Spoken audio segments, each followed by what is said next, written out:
بسم اللہ الرحمن الرحیم۔ السلام علیکم ورحمۃ اللہ۔ آج آپ کے سامنے پارہ نمبر 3 کا خلاصہ بیان کروں گی، اور اس خلاصے میں جو سب سے اہم بات ہے وہ سورۃ البقرہ کی آخری آیات ہیں جن کی بہت زیادہ فضیلت ہے۔ لیکن اس سے پہلے میں آپ کو بتاؤں گی کہ سورۃ البقرہ میں تشریعی احکام کے ساتھ، یعنی جو شریعت کے احکام ہیں ان کے ساتھ ساتھ نبوت اور رسالت کا موضوع بھی بیان ہوا ہے۔ اور دوسرے پارے کے آخر میں ہم پڑھ چکے ہیں کہ نبی کریم صلی اللہ علیہ وسلم کی رسالت کی جو گواہی ہے وہ اللہ تعالیٰ نے خود دی ہے۔ اور یہاں تیسرے پارے کے آغاز میں ان خصائص کا ذکر ہے جو بعض انبیاء علیہ السلام کو عطا کیے گئے۔ کسی نبی کو سیادت، کسی کو قیادت عطا ہوئی، کسی کو بلا واسطہ اللہ تعالیٰ سے ہم کلامی کا شرف دیا گیا،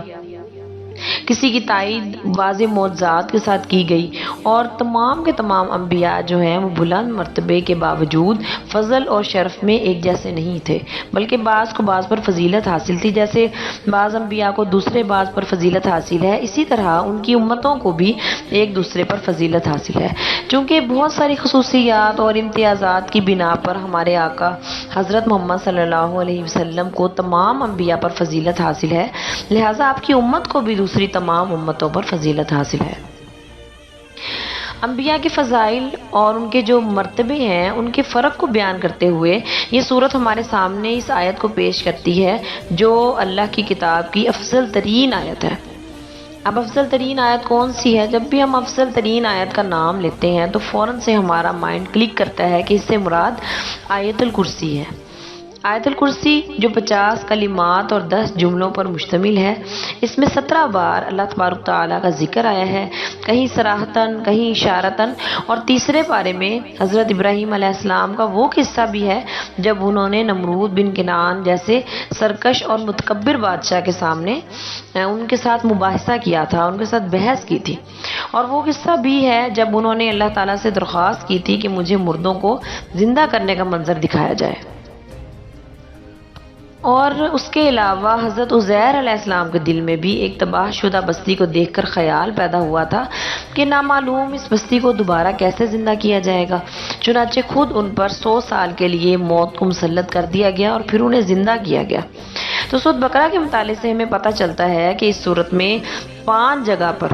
احیاء موتی یعنی مردوں کو زندہ کرنے کا موضوع ذکر کیا گیا ہے۔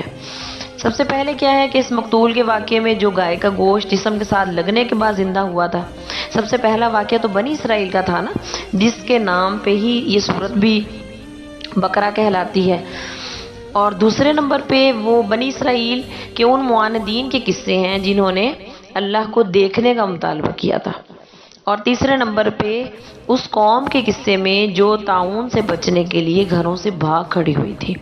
اور چوتھے نمبر پہ حضرت عزیر علیہ السلام کا واقعہ ہے، اور 5ویں نمبر پہ حضرت ابراہیم علیہ السلام کے قصے میں بھی یہی بتایا گیا ہے کہ کس طرح سے مردوں کو دوبارہ زندہ کیا جاتا ہے۔ اب مذکورہ بالا کے علاوہ سورۃ البقرہ میں جو اہم مضامین بیان ہوئے ہیں، یعنی جو پہلے ہم نے 2 ویڈیوز بنائی ہیں اور چند ایک باتیں جو میں نے آپ کو بتائی ہیں، ان کے علاوہ جو چند مضامین ہیں وہ میں آپ کو بتا دیتی ہوں مختصر، کہ جو اسلام ہے نا، دین اسلام انسانیت، انفاق فی سبیل اللہ، اخوت، محبت، فضل و احسان کا دین ہے، اور انسانی فلاح کا کوئی پہلو ایسا نہیں ہے جس کی قرآن نے دعوت نہ دی ہو، اور نیکی کا کوئی کام ایسا نہیں ہے جس کی اسلام نے ترغیب نہ دی ہو۔ ہمیں ہر کام کے بارے میں بتایا ہے، ہر کام کی ترغیب دی ہے، ہر اچھے کام کو ہمیں سکھایا ہے، بلکہ آپ صلی اللہ علیہ وسلم نے تو کر کے دکھایا ہے ہمیں۔ سورۃ البقرہ میں انداز بدل بدل کر اللہ کے راستے میں خرچ کرنے کی فضیلت بیان کی گئی ہے، اس کے آداب ہمیں بتائے گئے ہیں، اور سب سے پہلے اللہ کی راہ میں خرچ کرنے والوں اور اخلاص کی بنا پر انہیں حاصل ہونے والے ثواب کو اس کاشتکار کے ساتھ تشبیہ دی گئی ہے، یعنی اس جو ایک ذمہ دار ہے اس کے ساتھ تشبیہ دی گئی ہے کہ جو زمین میں ایک دانہ بوتا ہے اور اس سے 7 بالیاں اگاتی ہیں، اور ایک ایک بالی میں 100 دانے ہوتے ہیں، اور یوں وہ جو ذمہ دار ہوتا ہے وہ ایک دانہ دے کر سینکڑوں دانے زمین سے واپس لے لیتا ہے، اور یہی حال اس شخص کا ہے جو اللہ کی رضا کے لیے 1 روپیہ خرچ کر کے سینکڑوں بلکہ ہزاروں لاکھوں نیکیاں حاصل کرتا ہے۔ تو دوسری طرف وہ شخص ہے جو محض دکھاوے کے لیے صدقہ کرتا ہے، اور اس کسان کے ساتھ تشبیہ دی گئی ہے جو اپنی فصل ایسی چٹان پر بوتا ہے جس پر مٹی کی ہلکی سی تہ بچھی ہوتی ہے، اور اگر تیز بارش ہو جائے تو مٹی اور بیج دونوں بہہ جاتے ہیں، جس کی وجہ سے اس کی ساری محنت ضائع ہو جاتی ہے۔ یہ آیت نمبر کون سی ہے؟ 261 ہے اور 264۔ ان تینوں آیات میں اللہ تبارک تعالیٰ نے اللہ کی راہ میں خرچ کرنے والوں کی مثال کو بیان کیا ہے۔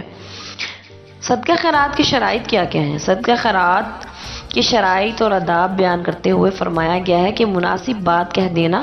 اور درگزر کرنا ایسے صدقہ خیرات سے بہتر ہے جس کے بعد دل آزاری کی جائے۔ دل آزاری کسی کی کرنا یہ اللہ تعالیٰ کو بہت ہی ناپسند ہے۔ اسی تو وجہ سے اللہ تبارک تعالیٰ نے ہماری زبان میں، ہمارے دل میں کوئی ہڈی نہیں رکھی۔ کیوں؟ اس لیے کہ اللہ تعالیٰ کو ہماری زبان کی سختی، ہماری دل کی سختی بالکل برداشت نہیں ہے۔ تو ہم صدقہ کریں یا خیرات کریں یا کوئی بھی ایسی بات کریں، ہم اپنی زبان سے کسی کی بھی دل آزاری نہ کریں، کیونکہ اللہ تعالیٰ کو شدید جو ہے یہ ناپسندیدگی کا اظہار کیا ہے۔ اللہ تعالیٰ نے دل دکھانا بالکل پسند نہیں ہے اللہ کو۔ اور 267 کے اندر اللہ تعالیٰ فرماتے ہیں، آیت نمبر، دوسرا حکم یہ دیا گیا ہے کہ اے ایمان والو، اپنی کمائی میں سے جو ہم نے تمہارے لیے زمین سے پیدا کیا ہے اس میں سے بھی عمدہ چیزیں خرچ کرو، اور ایسی ردی چیز اللہ کی راہ میں دینے کا ارادہ بھی نہ کرنا جو اگر تمہیں دی جائے تو تم کبھی نہ لو سوائے اس کے کہ تم چشم پوشی کر جاؤ۔ دیکھیں، ہم جو ہے وہ گھر میں جو سب سے بری چیز ہوتی ہے نا، وہ اللہ کی راہ میں صدقہ کر دیتے ہیں۔ یہ ہمارے کپڑوں میں سے جو چیز ہمیں بالکل پسند نہیں ہوتی، جو کپڑا ہمیں پسند نہیں ہوتا نا، ہم وہ دوسروں کو دے دیتے ہیں۔ جو جوتا ہمارے کسی کام کا نہیں ہوتا، ہم وہ دوسروں کو دے دیتے ہیں۔ جو گندم ہمارے کسی کام کی نہیں ہوتی، اچھی نہیں ہوتی، وہ ہم دوسروں کو دے دیتے ہیں۔ تو اس صدقے خیرات کا کوئی فائدہ نہیں ہے۔ اللہ تبارک تعالیٰ فرماتے ہیں کہ وہ صدقہ خیرات کرو، وہ چیز دو دوسروں کو جو تم بھی اپنے لیے پسند کرتے ہو، جو اپنے لیے تم چاہتے ہو کہ مجھے بھی ایسی چیز ملے۔ 271 کے اندر اللہ تعالیٰ فرماتے ہیں، اور تیسرا حکم یہ دیا گیا ہے کہ اگر تم صدقات اعلانیہ دو تب بھی اچھی بات ہے، اور اگر تم چھپا کر ضرورت مندوں کو دو تو یہ تمہارے لیے زیادہ بہتر ہے۔ بعض اوقات اعلانیہ صدقہ ہم اس نیت کے ساتھ دیتے ہیں کہ ساتھ میں بیٹھا دیکھنے والا شخص جو ہے وہ دیکھے اور وہ بھی صدقہ کر دے، اس کو بھی خیال آ جائے کہ یہ غریب ہے، اس کو میں نے صدقہ دینا ہے۔ اور بعض اوقات ہم اس نیت سے دے دیتے ہیں صدقہ کہ دیکھنے والا شخص ہمیں یہ کہے کہ یہ تو بڑا سخی ہے۔ تو یہ چیزیں جو ہیں وہ یہ نیت ٹھیک نہیں ہے۔ ہاں، جو پہلی نیت ہے وہ بالکل ٹھیک ہے۔ سود بقرہ میں جو شرعی مسائل بیان کیے گئے ہیں، آیت نمبر 279 اور 278 میں یہ ہے کہ ان میں ہمارے دور کا ایک اہم مسئلہ جو حرمت ربا ہے، یعنی سود خوری جسے ہم کہتے ہیں، اور ہمارا جو بینک کا سسٹم ہے وہ سود پر ہی چل رہا ہے۔ تو اس کے بارے میں اللہ تعالیٰ کیا فرماتے ہیں کہ سود خور کو اس شخص کے ساتھ تشبیہ دی گئی ہے جو جنات اور شیاطین کے اثرات کی وجہ سے خبتی اور دیوانہ ہو جاتا ہے۔ دنیا میں بھی سود خور کا حال خبتیوں اور پاگلوں جیسا ہوتا ہے، اور قیامت کے دن وہ قبر سے بھی یوں ہی کھڑا ہوگا، یعنی جیسے دیوانوں والا حال ہے وہی اس کا ہوگا۔ اور اس کے بعد سود پر ایسی وعید سنائی گئی ہے کہ اس جیسی وعید کسی بڑے سے بڑے گناہ پر بھی قرآن میں نہیں آئی۔ اللہ تعالیٰ فرماتے ہیں کہ اے ایمان والو، اللہ سے ڈرو اور لوگوں پر تمہارا جو سود باقی رہ گیا ہے اگر تم واقعی مومن ہو تو اسے چھوڑ دو، لیکن اگر تم نے ایسا نہ کیا تو پھر تمہارے لیے اللہ اور اس کے رسول کی طرف سے اعلان جنگ ہے۔ اب اگر ہم اللہ اور اس کے رسول کے ساتھ اعلان جنگ کریں گے تو بتائیں ہمارے پاس کیا باقی رہے گا؟ کچھ بھی تو باقی نہیں رہے گا۔ تو اس لیے یہ جو سود ہے اس سے اپنے آپ کو محفوظ کریں، اپنی زمینوں کو کم پیسوں سے کاشت کر لیں، لیکن کوشش کریں کہ سود کا پیسہ نہ لیں۔ اور اس کے علاوہ میں نے یہ بھی دیکھا ہے کہ کئی عام یعنی بینکوں سے ہٹ کے بھی لوگ سود پہ پیسہ دیتے ہیں، تو ان سے بھی یہی گزارش ہے کہ اپنی آخرت کو صحیح کریں، اپنی دنیا کو ٹھیک کریں اور اللہ کے ساتھ جنگ کا ارادہ نہ رکھیں اور سود کو چھوڑ دیں۔ یہاں یہ امر قابل غور ہے کہ قرآن نے صدقے کے فضائل اور جو ہے آداب بیان کرنے کے بعد فوراً سود کے نقصانات اور تباہ کاریاں بیان کی ہیں۔ اصل میں صدقہ اور ربا متضاد نظام ہے۔ صدقے میں احسان، پاکیزگی اور تعاون کا جذبہ ہوتا ہے، جبکہ ربا میں، سود میں بھی بخل ہے، گندگی ہے، خود غرضی پوشیدہ ہوتی ہے۔ صدقے میں دیا ہوا مال واپس لینے کی نیت نہیں ہوتی، جبکہ ربا میں اصل زر سے بھی زیادہ لینے کی شرط ہوتی ہے۔ صدقے سے آپس کی محبت بڑھتی ہے، جبکہ سود سے کیا ہوتا ہے؟ باہمی نفرت میں اضافہ ہوتا ہے۔ صدقہ کرنے والوں کے لیے اللہ کی محبت کا اعلان اور مغفرت کا وعدہ ہے، جبکہ سود خور پر لعنت کی وعید اور اعلان جنگ ہے۔ سود کے نفسیاتی، اخلاقی، معاشی اور معاشرتی نقصانات اتنے واضح ہیں کہ اب سود کے حامی بھی دبی دبی زبان سے ان کا اعتراف کرنے لگے ہیں، مانتے ہیں اس بات کو کہ واقعی بہت زیادہ نقصان ہوتا ہے، یا ہمیں زمینوں سے کچھ نہیں بچتا، یا سود پہ ہم نے یہ گاڑی لی ہوئی ہے تو اس کی قسطیں ہم سے نہیں بھری جاتی، بڑی پریشانی ہے۔ لیکن یہ کہ پھر وہی بات کہ انسان ہے نا، تو وہ اس کو شیطان گناہ کی طرف دھکیلتا ہے تو وہ دھکیلا ہی چلا جاتا ہے، وہ یہ بھول جاتا ہے کہ میں اللہ سے اعلان جنگ کر کے کیا حاصل کروں گا۔ ربا کی حرمت کا بیان کرنے کے بعد تجارت، باہمی لین دین اور رہن کے احکام بھی اللہ تعالیٰ نے بیان کیے ہیں، اور یہ احکام جس آیت کریمہ میں بیان کیے گئے ہیں وہ قرآن کریم کی سب سے طویل آیت ہے۔ پورے قرآن پاک میں جو سب سے طویل آیت ہے اس میں اللہ تعالیٰ نے دیکھیں کسی عبادت کا ذکر نہیں کیا، بلکہ کس چیز کا ذکر کیا ہے کہ ہمارے جو آپس کے لین دین ہیں وہ بالکل ایکوریٹ ہونے چاہیے، وہ بالکل ٹھیک ہونے چاہیے۔ تجارت میں کسی قسم کی دو نمبری نہیں ہونی چاہیے۔ کسی سے قرضہ لینا ہے تو اس کے اندر ہمیں لکھ پڑھ کر لینی چاہیے، یا سود نہ ہو اس کے اندر، یعنی ہم نے اپنے جو آپس کے معاملات ہیں ان کو ٹھیک کرنا ہے سب سے پہلے۔ تو سب سے بڑی جو قرآن پاک کی آیت ہے وہ جو ہے یعنی لین دین کے بارے میں اللہ تبارک تعالیٰ نے بنا کے اس کی اہمیت کو ظاہر کیا ہے کہ سب سے اہم یہ ہے کہ ہم اپنے معاملات کو درست کریں۔ سب سے طویل آیت ہے جس سے ثابت ہوتا ہے کہ قرآن مالی معاملات کو کس قدر اہمیت دیتا ہے، اور یہ کہ اسلام دین اور دنیا، عبادت اور تجارت، جسم اور روح سب کو ساتھ لے کر چلتا ہے۔ اور اس آیت کریمہ میں جو احکام دیے گئے ہیں ان میں سے چند یہ ہیں کہ ادھار کے تمام معاملات میں تحریری دستاویز تیار کر لینی چاہیے۔ جب ادھار کا معاملہ کیا جائے تو اس کی میعاد ضرور مقرر کر لی جائے، اور میعاد بھی ایسے مقرر کی جائے جس میں کوئی ابہام نہ ہو، بالکل واضح ہر بات ہو، یہ نہیں کہ ڈھکے چھپے لفظوں میں جو ہے وہ آپ نے کسی قسم کا لین دین کیا ہے۔ دوران سفر اگر دستاویز کی تیاری ممکن نہ ہو تو رہن رکھ کر بھی قرض لیا جا سکتا ہے، یعنی اگر ضرورت ہے آپ کو بہت زیادہ تو آپ رہن رکھ سکتے ہیں، یعنی زیور رکھتے ہیں کسی کے پاس اور اس سے پیسے لے لیں، اور اس کے بعد اس کو پیسے جب لوٹائیں گے تو آپ اپنا زیور اٹھا لیں گے، یا کوئی بھی قیمتی چیز آپ رہن کے لیے رکھ سکتے ہیں۔ دست بدست تجارت کی صورت میں تحریر ضروری نہیں ہے، یعنی ایک ہاتھ سے آپ دے رہے ہیں، ایک ہاتھ سے آپ لے رہے ہیں، تو پیسے ہیں آپ کے پاس، کپڑا خریدنے آپ گئے ہیں، پیسے دکاندار کو دیے ہیں اور آپ نے جو ہے وہ سوٹ خرید لیا ہے، تو اس میں یا اور اس کے علاوہ بڑی بڑی ایسی تجارتیں جس کے اندر آپ نے پیسے دے دیے ہیں، فوراً پیمنٹ کر دی ہے، تو اس کے لیے اس تجارت میں جو ہے وہ تحریر کی ضرورت نہیں ہے۔ چونکہ سود بکرا میں نماز، زکوٰۃ، حج، روزہ، جہاد، صدقہ، ربا، طلاق اور عدت جیسے متعدد شرعی احکام بیان ہوئے ہیں، اس لیے سورت کے اختتام پر بھی اللہ تبارک تعالیٰ نے 285 آیت نمبر میں یہ وضاحت کر دی ہے کہ اللہ تعالیٰ کسی بھی انسان پر اس کی طاقت سے زیادہ بوجھ نہیں ڈالتا۔ یہ ہمیں لگتا ہے کہ یہ بہت بڑی مشکل ہے، ہم برداشت نہیں کر سکتے، لیکن اللہ تبارک تعالیٰ ہم سے 70 ماؤں سے بڑھ کر پیار کرتے ہیں۔ کوئی ماں کیسے چاہے گی کہ اس کے بچے پر اتنا بوجھ ڈالا جائے کہ جو وہ برداشت نہ کر سکے؟ ایسے ہی اللہ تعالیٰ بھی ہم پہ ضرورت سے زیادہ بوجھ نہیں ڈالتے، اور ہمیں اس چیز کا خیال رکھنا ہے، اور ہمیں اپنے آپ کو ریئلائز کروانا ہے کہ اللہ نے ہم سے بڑھ کر، یعنی ہماری طاقت سے زیادہ ہم پر بوجھ نہیں ڈالا۔ اور جیسے یہ جو غیر ضروری قسم کے بوجھ ہم نے اپنے اوپر سوار کیے ہوئے، ان سے آزاد ہونے کی کوشش کریں۔ کم از کم رات کو سوتے وقت سب کو معاف کر کے سوئیں، اور ایسے سوئیں جیسے جو ہے وہ 5 سال کا بچہ سوتا ہے ماں کی گود میں، بالکل بے فکری ہوتی ہے، کوئی پریشانی نہیں ہوتی اس کو، کوئی ٹینشن نہیں ہوتی، اپنے آپ کو ماں کے سپرد کر کے سو جاتا ہے۔ بالکل اسی طرح سے ہی اللہ کے سپرد کر کے اپنے آپ کو آرام کریں اور سوئیں، اور غیر ضروری قسم کی جو ٹینشنیں ہیں ان کو اپنے آپ سے دور رکھیں، اور یہی اللہ سے دعا کریں جب بہت زیادہ پریشانی ہو تو اللہ سے یہ دعا کریں کہ یا اللہ میں اس کے قابل نہیں ہوں، اس پریشانی کے، اور یہ بوجھ جو ہے میں برداشت نہیں کر سکتا، تو اس لیے میرے اس بوجھ کو، میری اس پریشانی کو ختم کیا جائے۔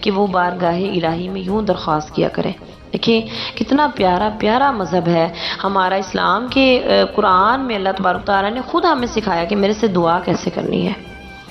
درخواست کیسے کرنی ہے، کیسے اپنی ریکویسٹ پیش کرنی ہے۔ اے اللہ، اگر احکام کی تعمیل میں ہم سے کوئی غلطی ہو جائے تو معاف کر دینا۔ جب تک مسلمان احکام الہیہ پر اپنی استطاعت کے مطابق عمل کرنے کے ساتھ اپنی غلطیوں اور کوتاہیوں پر استغفار کرتے رہیں گے، نیز وہ اللہ تعالیٰ سے دعا اور التجا کرتے رہیں گے، تو انشاءاللہ یہود جیسے انجام بد سے بچے رہیں گے۔ تو اللہ تعالیٰ نے ہمیں سکھایا ہے کہ اے اللہ، ہم پر ہماری طاقت سے زیادہ بوجھ نہ ڈال، ہمیں معاف کر دے، ہم پہ رحم کر۔ کتنے پیارے پیارے الفاظ اللہ تبارک تعالیٰ نے ہمیں قرآن میں سکھائے ہیں کہ اے اللہ ہم پہ رحم کر۔ اور جگہ جگہ ہمیں اپنا تعارف بھی دیا ہے قرآن کے اندر۔ تو جو جہاں جہاں اللہ تبارک تعالیٰ نے قرآن پاک میں اپنا تعارف کروایا ہے نا، اس میں سورۃ فاتحہ اور یہ جو ہیں وہ سورۃ بقرہ کی آخری 5 آیات بہت زیادہ جو ہے وہ اللہ تعالیٰ کا تعارف بیان کرتی ہیں۔ سورۃ النور کی 35 آیت نمبر 35 اس میں دیکھ لیں، سورۃ اخلاص میں دیکھ لیں، آیت الکرسی میں دیکھ لیں، اللہ تعالیٰ نے اپنی پہچان کے لیے اپنا تعارف خود کروایا ہے۔ اس کے بعد سورۃ آل عمران جو ہے وہ شروع ہوتی ہے، جو تیسرے پارے کے 8 رکوع تو سورۃ بقرہ پر مشتمل تھے۔ اب 9ویں رکوع سے سورۃ آل عمران کا آغاز ہوتا ہے، اور یہ سورت بالاتفاق مدنی ہے۔ اس میں 20 رکوع اور 200 آیات ہیں۔ چونکہ اس سورت میں حضرت عمران علیہ السلام کے خاندان کا قصہ بیان کیا گیا ہے، اس لیے اس کا نام آل عمران رکھ دیا گیا ہے۔ اس سورت کی فضیلت کے بارے میں صحیح مسلم میں حضرت ابو امامہ سے روایت ہے کہ میں نے نبی کریم صلی اللہ علیہ وسلم کو فرماتے ہوئے سنا کہ 2 روشن صورتیں یعنی بقرہ اور آل عمران پڑھا کرو۔ ان دونوں صورتوں کے مضامین میں حد درجہ مناسبت پائی جاتی ہے۔ خود نبی کریم صلی اللہ علیہ وسلم کا ان 2 صورتوں کو زہراوین، 2 روشن چیزیں یہ شمس و قمر قرار دینا بھی ان کے درمیان مناسبت کو ظاہر کرتا ہے۔ اس کے علاوہ ان دونوں صورتوں میں اہل کتاب سے خطاب ہے، مگر سورۃ بقرہ میں زیادہ تر روئے سخن یہود کی طرف تھا، جبکہ آل عمران میں اصل خطاب نصارہ سے ہے۔ پھر یہ کہ دونوں صورتوں کا آغاز حروف مقطعات میں سے الف لام میم کے ساتھ ہوا ہے، اور دونوں ہی صورتوں کی ابتدا میں قرآن کی حقانیت کو بیان کیا گیا ہے۔ اور اس صورت کی تقریباً 80 آیات اس وقت نازل ہوئیں جب نجران کے عیسائیوں کا ایک وفد نبی کریم صلی اللہ علیہ وسلم کی خدمت میں حاضر ہوا، اور اس وفد میں نصارہ کے 7 افراد شامل تھے۔ وفد کے شرکاء نے حضرت عیسیٰ علیہ السلام کے بارے میں نبی کریم صلی اللہ علیہ وسلم کے ساتھ مباحثہ کیا اور انہیں معاذ اللہ کا بیٹا ثابت کرنے کی کوشش کی، اور اس سلسلے میں ان آیات سے استدلال کیا جن میں حضرت عیسیٰ کا کلمۃ اللہ یا روح اللہ ہونا قرار دیا گیا ہے۔ ان کے اس غلط استدلال کا جواب دیتے ہوئے فرمایا گیا کہ اللہ کے کلام میں 2 قسم کی آیات ہیں۔ بعض آیات وہ ہیں جو اپنی مراد پر دلالت کرنے میں بالکل واضح ہیں، اور ایسی آیات کو محکمات کہا جاتا ہے۔ قرآن کریم کا غالب حصہ محکمات پر مشتمل ہے، اور دوسری قسم کی آیات وہ ہیں جن کی حقیقی اور یقینی مراد اللہ کے سوا کسی کو معلوم نہیں ہے، یا جن میں کسی بھی وجہ سے اشتباہ پایا جاتا ہے۔ ایسی آیات کو متشابہات کہا جاتا ہے۔ جو حق کے متلاشی ہوتے ہیں وہ ہمیشہ محکمات کی پیروی کرتے ہیں، اور جن کے دل میں کجی، دماغ میں فطور ہوتا ہے، وہ متشابہات کی غلط سلط تعویل کرنے اور ان کی مراد تک پہنچنے کی کوشش میں لگے رہتے ہیں۔ کلمۃ اللہ، روح اللہ جیسے الفاظ متشابہات کی قسم میں سے ہیں۔ ان متشابہات کی بنیاد پر شرکیہ عقائد کی عمارت کھڑی کرنا پانی پر نقش بنانے کے سوا کچھ نہیں ہے۔ توحید اور ایمان کے دلائل بالکل واضح ہیں۔ ان کا انکار وہی شخص کر سکتا ہے جو بصیرت سے بالکل کورا ہو۔ اس کائنات کی ہر چیز، یہاں تک کہ خود اللہ تبارک تعالیٰ، اس کے پاک فرشتے اور نیک علماء توحید کی گواہی دیتے ہیں۔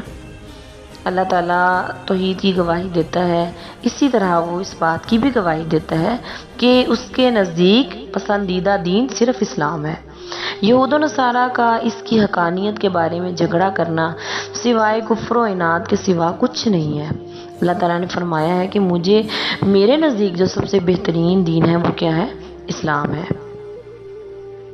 اگلی آیات میں ہم دیکھیں تو مسلسل اہل کتاب کی مذمت کی گئی ہے، ان کے جرائم بیان کیے گئے ہیں، اور جنہوں نے انبیاء کو قتل کیا یہی ہیں وہ لوگ، خون ریزی کی، اللہ کے نیک بندوں پر مظالم ڈھائے۔ آیت نمبر 21 میں بتایا گیا ہے کہ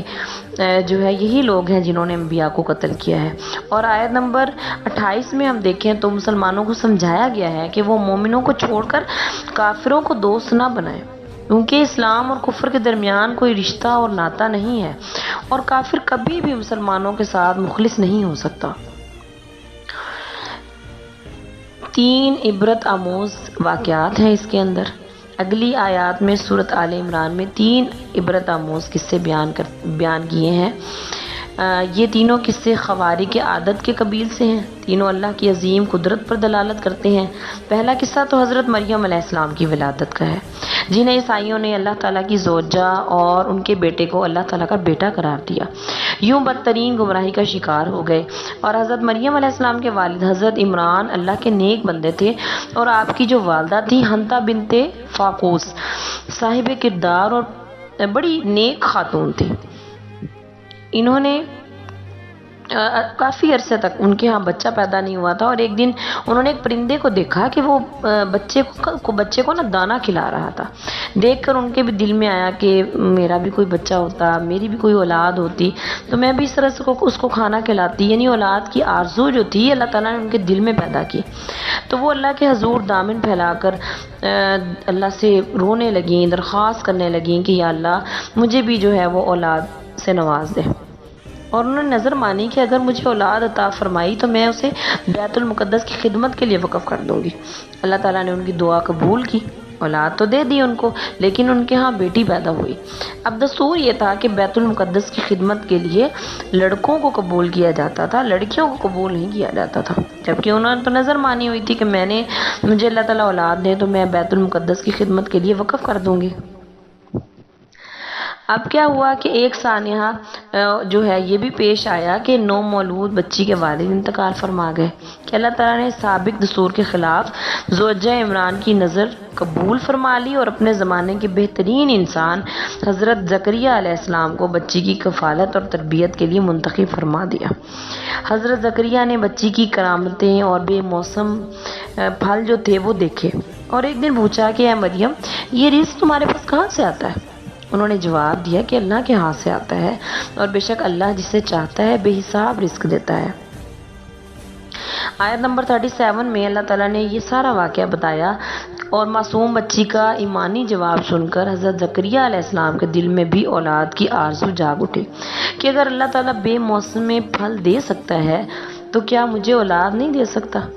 حالانکہ ان کی عمر 100 سال سے تجاوز کر چکی تھی، اور بیوی بھی بوڑھی ہو چکی تھی، مائیں تو تھی ہی، لیکن ظاہری اسباب کے مخالف، بالکل ظاہری اسباب کے مخالف کے باوجود انتہائی عجز و انکساری کے ساتھ اپنے رب سے دعا کی کہ اے میرے رب مجھے اپنی خصوصی عنایت سے نیک اولاد عطا فرما، بے شک تو ہی دعاؤں کو قبول کرنے والا ہے۔ اللہ تعالیٰ نے شکستہ دلی سے کی گئی دعا قبول فرما لی، اور ایسے بیٹے کی بشارت سنائی جو 4 صفات کا حامل ہوگا، یعنی دعا ہی قبول نہیں فرمائی بلکہ اس دعا کو اتنی زیادہ اہمیت دی۔ تو اسی لیے تو ہے نا کہ ہم بھی اپنی جو ہے وہ مشکلات میں، اپنی پریشانیوں میں اللہ کو یاد کریں، ہم اپنے بچوں کو یہ قصے سنائیں کہ کیسے اللہ تعالیٰ سے دعا مانگی جاتی ہے، کیسے اللہ سے تعلق کو مضبوط کیا جاتا ہے، اور کتنا ایک تعلق اللہ کے ساتھ ہونا چاہیے تاکہ ہماری پریشانیاں، زندگی میں تو پریشانیاں آنی ہیں، تو بچے ہمارے جو ہیں یا ہم بجائے اس کے کہ ہم کسی کمپلیکس میں چلے جائیں، ہم ڈپریشن کے مریض ہو جائیں، یا ہم اللہ نہ کرے ہماری نسلوں میں سے یا ہم لوگ جو ہیں وہ پریشانی کی وجہ سے خودکشی تک پہنچ جائیں، اس سے بہت بہتر ہے کہ ہم بچوں کو اس قسم کے واقعات سنائیں جو قرآن میں ہیں کہ کسی پریشانی میں، کسی بھی ٹینشن میں ہم نے کس طرح اللہ سے دعا کرنی ہے، اور کیسے پھر اللہ تعالیٰ دعا قبول فرماتے ہیں۔ یعنی حضرت زکریا کو بیٹا بھی دیا اور 4 صفات کا حامل بیٹا دیا۔ سب سے پہلی صفت یہ کہ وہ کلمۃ اللہ یعنی حضرت عیسیٰ علیہ السلام کی تصدیق کرے گا اور آپ پر ایمان لائے گا۔ نمبر 2، وہ علم، تقوی، زہد و عبادت میں سیادت کے مقام پر فائز ہوگا۔ وہ انتہائی عفیف ہوگا، قدرت اور قوت کے باوجود عورتوں کے قریب نہیں جائے گا۔ وہ انبیاء اور صلحاء کی جماعت کا ایک فرد ہوگا۔ اور تیسرا عبرت آموز قصہ حضرت عیسیٰ علیہ السلام کی ولادت کا ہے کہ اگر حضرت مریم اور حضرت یحییٰ کا قصہ اس اعتبار سے عجیب اور قدرت الہیہ کا نمونہ تھا تو ان کے والدین بڑھاپے کی دہلیز پر قدم رکھ چکے تھے، تو حضرت عیسیٰ علیہ السلام کا واقعہ عجیب ترین ہے، کیونکہ آپ کی ولادت والد کے بغیر سراسر معجزانہ طور پر ہوئی۔ جب فرشتوں نے حضرت مریم کو بیٹے کی خبر دی تو انہوں نے بڑے تعجب سے کہا کہ میرے ہاں بچہ کیسے پیدا ہوگا، حالانکہ مجھے کسی انسان نے ہاتھ تک نہیں لگایا۔ اب یہ دیکھیں، یہ قرآن کے الفاظ ہیں۔ قرآن آیت نمبر آل عمران کی آیت نمبر 47 کے اندر ہے کہ اللہ کی طرف سے جواب دیا گیا کہ اس طرح ہو جائے گا، کیونکہ اللہ تعالیٰ جو چاہتا ہے پیدا کرتا ہے۔ جب وہ کسی کام کے کرنے کا فیصلہ کر لیتا ہے تو اس سے کہتا ہے ہو جا، بس وہ ہو جاتا ہے۔ تو اللہ تعالیٰ تو خود بتا رہے ہیں کہ میں اپنا خود انٹروڈکشن کروا رہے ہیں کہ جب میں کسی کام کا کہتا ہوں تو وہ ہو جاتا ہے، وہ ناممکن بھی ہو پھر بھی ہو جاتا ہے۔ تو اس لیے ہمیشہ اپنے رب کے سامنے اپنی التجائیں اور اپنی دعائیں رکھیں۔ سیدنا مسیح علیہ السلام کو باری تعالیٰ نے مختلف معجزات عطا فرمائے، لیکن ان معجزات کو دیکھ لینے کے باوجود یہود کو ایمان قبول کرنے کی سعادت حاصل نہیں ہوئی۔ انہوں نے آپ کو قتل کرنے کا عزم کر لیا، دوسری طرف اللہ تعالیٰ نے آپ کو بچانے کی تدبیر کر لی، پھر سب نے دیکھ لیا کہ اللہ ہی کی تدبیر غالب رہی۔ آیت نمبر 54 میں اللہ تعالیٰ نے جو ہے وہ یہ ساری بات بتائی ہے، اور اللہ تعالیٰ فرماتے ہیں کہ انہوں نے بھی تدبیر کی اور اللہ نے بھی تدبیر کی، اور اللہ سب تدبیر کرنے والوں سے بہتر ہے۔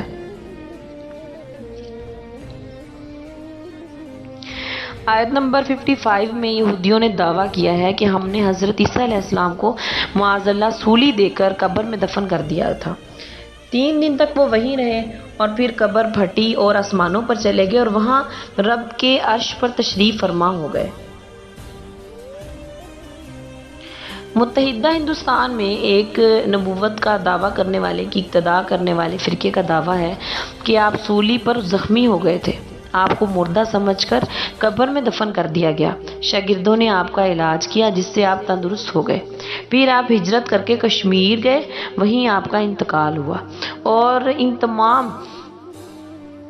جو ہے وہ یعنی یہ جو دعویٰ دار ہیں ان کے برعکس قرآن کا جو دعویٰ ہے اور اہل سنت والجماعت کا متفقہ عقیدہ یہ ہے کہ آپ کو زندہ آسمان پر اٹھا لیا گیا تھا اور آپ قیامت کے قریب آسمان سے اتریں گے اور پھر اپنی زندگی پوری فرما کر طبعی موت مریں گے۔ سورۃ آل عمران میں ہے، جس وقت اللہ تعالیٰ نے فرمایا کہ میں تجھے اس وقت موت دوں گا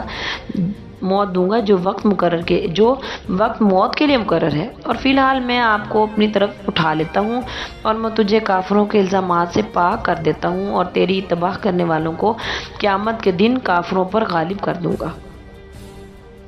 آیت نمبر 61 میں ہے، آیت نمبر 61 کے اندر نجران کے وہ عیسائی جو نبی کریم صلی اللہ علیہ وسلم کے ساتھ بحث اور مناظرے کے لیے مدینہ منورہ آئے تھے، جب وہ تمام دلائل سننے کے باوجود حق کا اعتراف کرنے پر تیار نہ ہوئے تو اللہ تعالیٰ کے حکم سے آپ نے انہیں مباہلے کی دعوت دی، یعنی یہ کہ تم اپنے اہل و عیال کو لے آؤ، میں اپنے اہل و عیال کو لے آتا ہوں، پھر ہم مل کر خوش و خضوع کے ساتھ اللہ تعالیٰ سے دعا کرتے ہیں،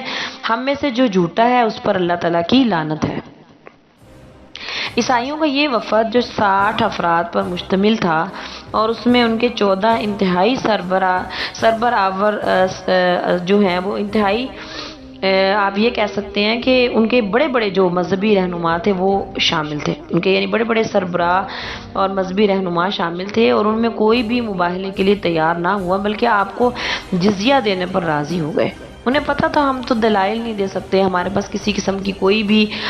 جو ہے وہ اتھینٹک کوئی بات نہیں ہے، اس لیے انہوں نے یہ کہا کہ ہم جزیہ دینے پر تیار ہیں، تو ہم آپ کے ساتھ مباہلہ نہیں کرتے۔ تو یہ واقعہ بیان کرنے کے بعد سورۃ بقرہ تمام اہل کتاب کو، خواہ وہ یہودی ہوں یا نصارہ ہوں، ایک ایسے کلمے پر متفق ہو جانے کی دعوت دیتی ہے جس کی تلقین تمام انبیاء نے کی ہے اور جس کی تعلیم چاروں کتابوں سمیت تمام آسمانی کتابوں میں دی گئی ہے، وہ ہے کلمہ توحید، لا الہ الا اللہ، یعنی ہم اللہ کے سوا کسی کی عبادت نہ کریں۔ آیت نمبر 81 میں ہے کہ یہود و نصارہ کی بدعملیوں اور بددیانتی جو انہوں نے کی ہے، ان کے جھوٹ اور افتراء کو بیان کرنے کے بعد سورۃ آل عمران بتاتی ہے کہ اللہ تعالیٰ نے تمام انبیاء سے عہد لیا تھا کہ اگر ان کی موجودگی میں خاتم الانبیاء یعنی حضرت محمد صلی اللہ علیہ وسلم تشریف لے آئے تو سب آپ پر ایمان لائیں گے۔ اگر جو ہے وہ کسی کی موجودگی میں وہ نہ آئے تو پھر تمہارے امتی اور اتباع ان پر ایمان لانے کے پابند ہوں گے۔ یعنی امت جو ہے وہ جیسے یہود و نصارہ موجود ہیں، ان کے نبی موجود نہیں ہیں، تو یہود و نصارہ پر یہ فرض ہے کہ وہ ہمارے نبی کی اتباع کریں اور ان پر ایمان لے کر آئیں۔ انبیاء سے عہد حقیقت میں ان کی امتوں سے عہد تھا، مگر افسوس کہ ان انبیاء کی امتوں نے اس عہد کی پاسداری نہ کی اور تصدیق اور مدد کے بجائے وہ تکذیب اور مخالفت پر تل گئے۔ اور یہ آیت کریمہ ہمارے آقا صلی اللہ علیہ وسلم کو سید الانبیاء ثابت کرتی ہے، اور تیسرے پارے کے اختتام پر اس بات کی وضاحت کر دی گئی ہے کہ ایمان اور کفر دو ایسی ضدیں ہیں جو جمع نہیں ہو سکتے۔ اس لیے ان لوگوں کے سخت مذمت ہے کہ جو ایمان سے مرتد ہو جاتے ہیں، ضلالت کو ہدایت پر ترجیح دیتے ہیں، اور جن کا حالت کفر میں انتقال ہو جاتا ہے، وہ سخت مذمت کے قابل ہیں۔ تو یہیں پر جو ہے وہ ہمارے پارہ نمبر 3 کا اختتام ہوتا ہے۔ کوشش کی ہے کہ بہت مختصر کر کے آپ کو جو ہے وہ پارہ نمبر 3 کا خلاصہ آپ کے سامنے رکھوں تاکہ زیادہ طویل نہ ہو، اور امتحانی پوائنٹ آف ویو سے بھی آپ لوگوں کو جو ہے وہ تھوڑی آسانی رہے اور سمجھ آ جائے کہ کیا خاص پوائنٹ کس سپارے میں موجود ہیں اور کس صورت کے اندر موجود ہیں۔ اللہ تبارک تعالیٰ سے دعا ہے کہ اللہ تعالیٰ ہمیں اس پر عمل کرنے کی بھی توفیق دے۔ وآخر دعوانا الحمدللہ رب العالمین۔